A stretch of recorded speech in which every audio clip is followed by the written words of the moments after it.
You loved them with everything you had, and they left without warning, without explanation, or maybe without ever really looking back. Now you are sitting in the silence they left behind, trying to understand how something so real could just disappear. Your chest hurts. Your mind won't shut off. And the worst part? Everyone is telling you to move on, but no one is telling you how. It isn't just about heartbreak. It is about identity. It is about grief. It is about trying to find the pieces of you that got lost in someone else. So if you've ever felt like you will never be the same, if you've ever blamed yourself, if you wondered if you will ever love again, this video is for you. Because today, we're not going to just talk about healing. We're going to teach you how to take your power back. Not with cliches, but with real, practical, life-changing truth. Stick around, because by the end of this video, you want to just know how to heal from heartbreak. You feel ready to begin again. When your heart breaks for the first time, the instinct is always the same. Make it stop. Make the pain go away. Distract yourself. Numb it. Scroll. Drink. Text someone else. Pretend it didn't matter. But that's the worst thing you can do. Because the first heartbreak, it is not just about the person who left. It is about what shattered inside of you, the story you had in your head. The version of love you thought you were living. The part of you that genuinely believed this one is different, and then they're gone. And you're sitting in a quiet room that used to feel full. And suddenly, you are not just alone. You were alone with every question you never wanted to ask. Was I not enough? Did I mess this up? Why wasn't I worth fighting for? Here's the thing, you have to feel those questions. Not answer them. Not rush past them. Just sit with them. Because what you are feeling right now, that is grief. That is loss. And more importantly, that is the echo of your heart trying to tell you something. You don't heal by rushing to the next chapter. You heal by fully living in this one. Even when it is uncomfortable. Even when it hurts, the world will tell you to move on. Friends will say, you're better off, and maybe you are, but that doesn't make the pain go away. What makes it fade? Slowly and honestly, is allowing yourself to honor it. To wake up and say, yeah, I am still hurting. To cry without a time limit.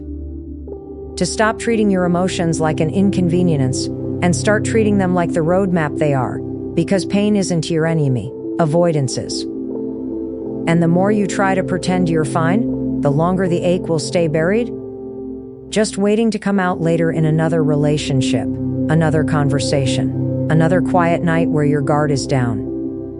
When you ignore heartbreak, you delay your healing.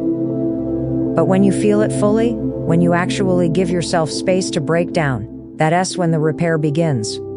This moment you're in, it is not a weakness. It is a window. A window into the deeper parts of you, the parts that want to be understood, not fixed. The parts that are tired of settling. The parts that still believe in love, but now want to learn how to love yourself more deeply.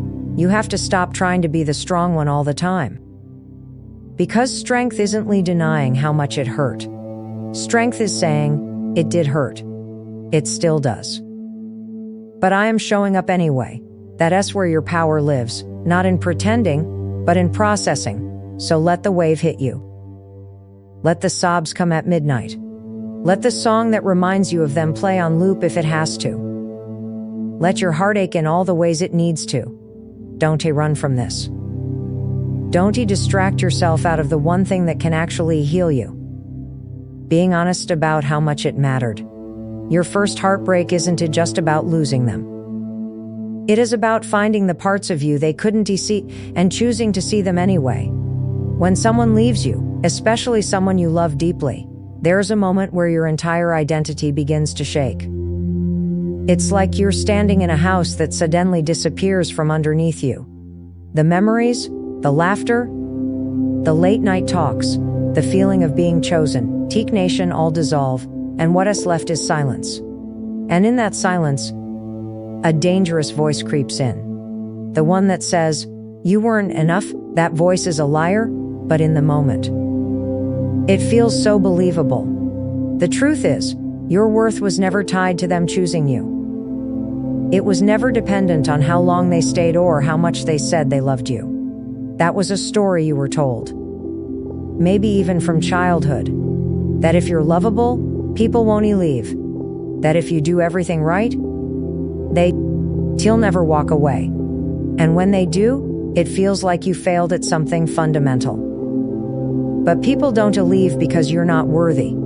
They leave because relationships are complex, because timing is real, because people are fighting their own invisible battles that you'll never fully understand.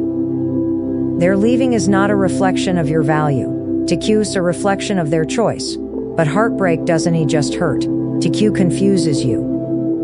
It rewires your brain to believe that love is something you have to earn, something you could lose again if you're not perfect. And that belief, that's what begins to damage your self-worth. Not the loss itself, but the meaning you assign to it.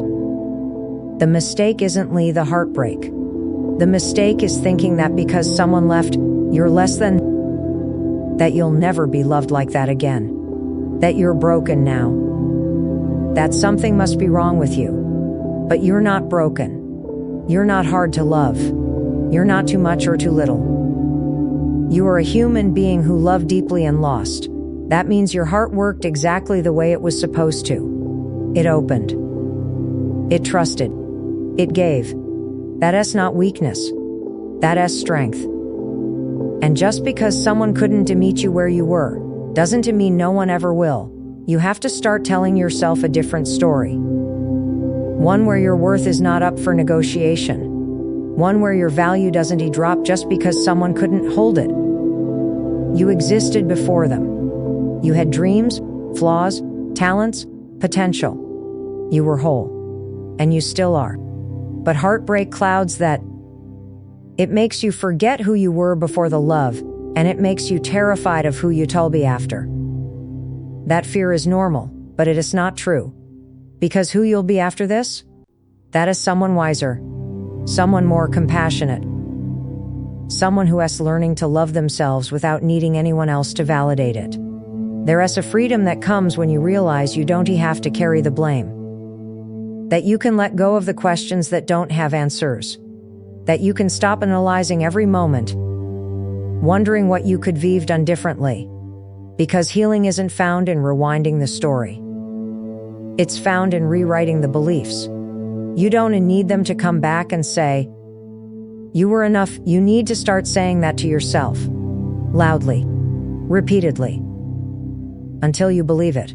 Because the most important relationship you'd ever have is the one with yourself.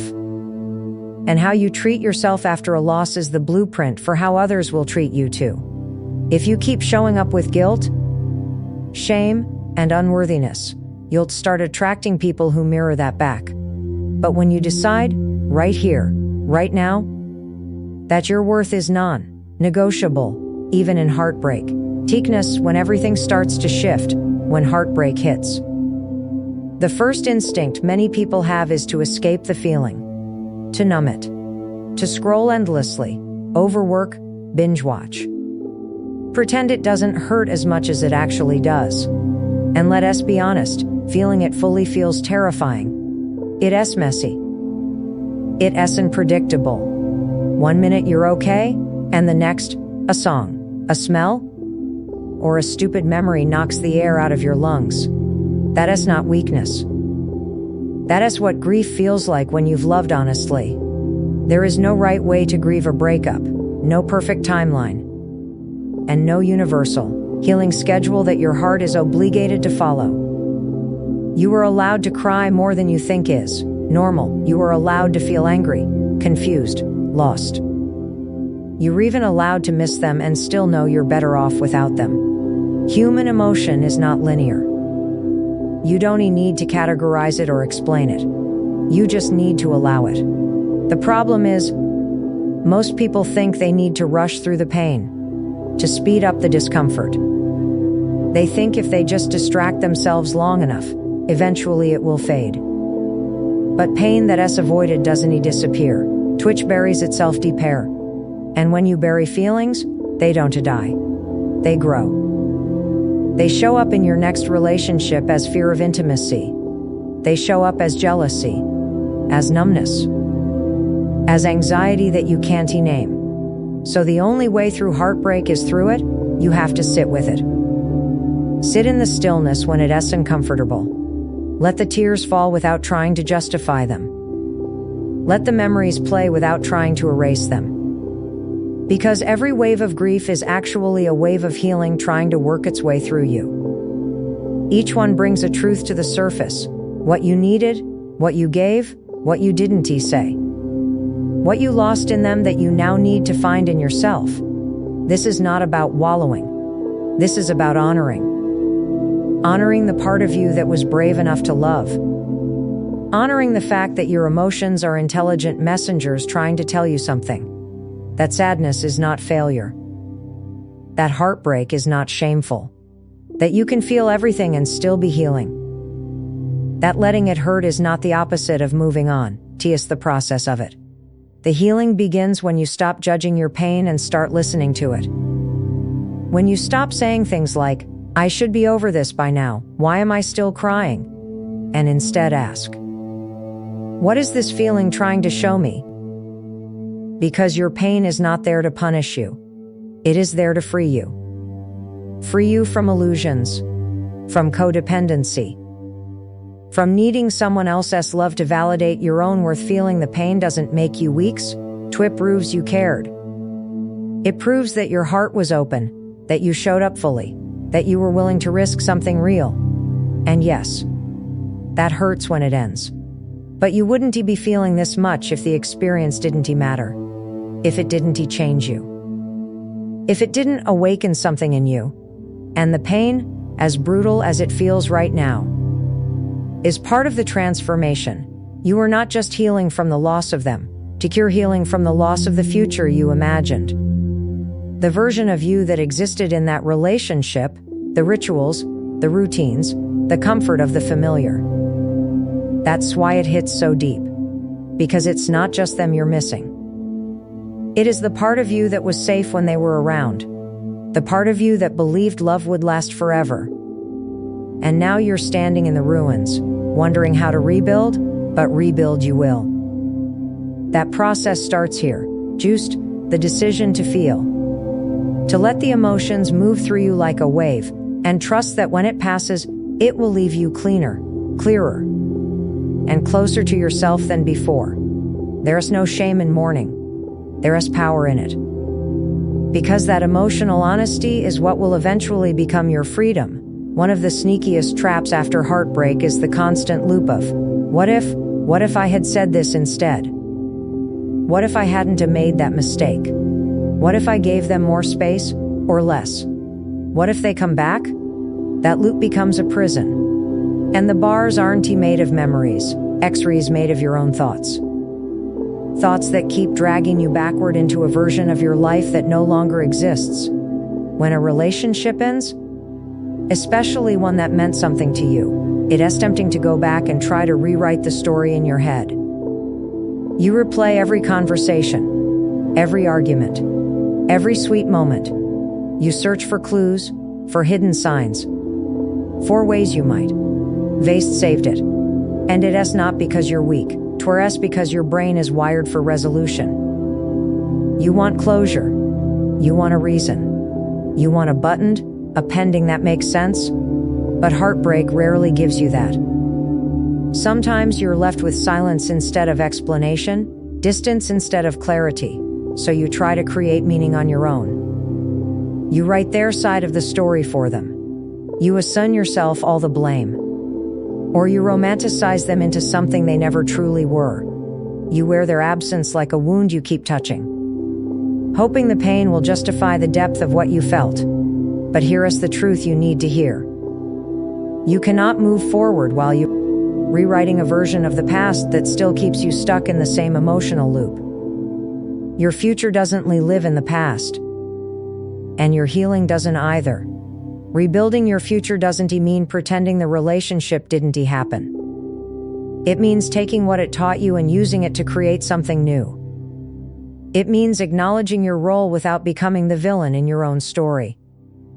It means recognizing that maybe this ending was the thing that needed to happen for you to finally meet yourself. Because sometimes a breakup isn't just a separation from someone else. It's a reconnection to who you were before you started shrinking to make it work. Your mind will keep trying to pull you back. It will feed you fantasies of what could vast been, highlight reels of the best moments, and blurry excuses for the worst. That's what makes heartbreak so confusing. Secret not just grieving the relationship. You re-grieving the identity you built with someone else. And now, you re-grief to rebuild on your own. That's terrifying. But it's also powerful. Because now you get to choose. You get to design a life that isn't shaped by trying to make someone stay. You get to explore who you are when you're not trying to be what someone else needed. Letting go of the fantasy is one of the hardest parts of healing. But when you do, you make space for reality. For truth. For growth. You stop waiting for them to change. For the past to rewrite itself, for a text that never comes. And you start doing the only thing you ever had control over, taking the next step. That might be something small. Like changing your routine, cleaning your space, starting therapy, or even writing down what you've learned. But it's a step. And each step forward is a declaration to yourself, I am not staying stuck here. I am building something new. It is not about forgetting them. It is not about deleting every photo or pretending you were never hurt. It is about honoring the chapter without rereading it every night. You're not erasing the story. You're closing the book so you can write a new one. You're reminding yourself that closure doesn't come from them. It comes from the moment you decide your peace is more important than the questions you'll never get answered. You stop rewriting the past not because it wasn't meaningful, but because your future deserves more than a life lived in reverse. And that's when true healing begins, when the past stops holding your attention. And the future starts calling you by name. There comes a point in heartbreak where the pain doesn't scream anymore. It just lingers. Like background noise. You're not crying every night, but you're also not fully living. You're just existing. You go to work. You check your phone too much. You scroll. You see things that remind you of them. You tell yourself you're fine, but the truth is, a part of you is still waiting. Waiting for them to call. Waiting to feel like yourself again. Waiting for a sign that this chapter is truly over. But healing isn't passive. It is not a feeling that just arrives one day.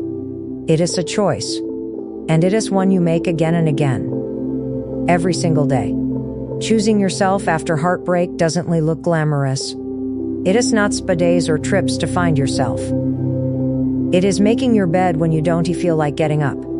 It is showing up for work even when your heart is heavy. It is cooking a meal just for you, and actually sitting down to eat it. It is calling a friend and admitting, I am not okay. It isn't following them even though your fingers hover over the screen for 5 minutes. It's so penning a journal instead of texting them. It is uncomfortable. It is frustrating. Sometimes it feels pointless. But it is in those moments that you're rewriting the script. You're teaching your brain that you are not going back there. You're not chasing breadcrumbs. You're not available to be broken again by the same hands. Choosing yourself is the quiet rebellion against the version of you that begged to be loved by someone who left. It is deciding that your worth is not up for debate just because someone else couldn't see it. It is walking away from the idea that love has to be earned through pain, compromise, or self-erasure. Choosing yourself means letting go of the person you thought you'd be with and embracing the person you're becoming without them. That version of you, one who survives this, who grows through it, who gets stronger because of it, is already inside you. You don't have to create them. You just have to uncover them. One small act of self-respect at a time, It's easy to think healing means forgetting, that to be over someone. You must erase them from memory. But that is not it. Healing isn't amnesia. It is acceptance. It is being able to remember the good times without wanting them back. It is holding space for what happened, without letting it define who you are now. When you choose yourself, you don't ignore the pain, you carry it differently. You stop dragging it like a weight and start holding it like a lesson. You acknowledge that yes, you love deeply. Yes, you hurt deeply.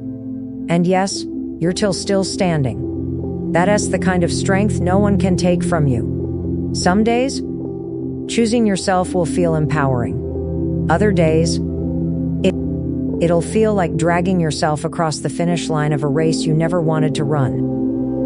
But every time you pick yourself over the past, you are healing. Every time you don't reach out, every time you focus on what is in front of you instead of what is behind you. Every time you remind yourself you deserve more, are winning. It won't feel like victory right away. But in time, it will. In time, the silence they left behind won't feel so loud. In time, the future won't look so blurry. In time, you'll realize you didn't just lose someone. You found yourself in the wreckage. Choosing yourself is the most important commitment you will ever make. And the most radical act of healing is this: refusing to abandon yourself just because someone else did. You loved them, and they left. That is part of your story, but it is not the whole story. The rest is unwritten. And every time you get up, show up, and keep going, you're writing it. So here you are, still standing. You've cried the tears. You've asked the questions. You've sat in silence wondering if the ache in your chest would ever fade. And the truth is, healing doesn't come all at once. It arrives in moments. Quiet victories. Brave steps. Tiny shifts. It's when you finally sleep through the night. When a song plays and it doesn't break you. When you laugh and realize you weren't pretending. Your heart, the one that felt shattered, is still beating. Still choosing. Still hoping. That means something. That means you not broken. You rebuilding. And maybe that heartbreak wasn't your ending. Maybe it was your beginning. Because now you know how deep you can love. Now you know what you deserve. And now, you get to love yourself the way you once loved them. Fully. Fiercely. And without apology. So don't rush this process. But don't stay stuck in the story, either. They were a chapter, not the whole book. And the next page? It is blank. It's yours. You're not just healing. You're transforming. And the best part? You haven't even met all the versions of yourself that are still waiting to be born. This is your comeback. Is your power? This is how you rise?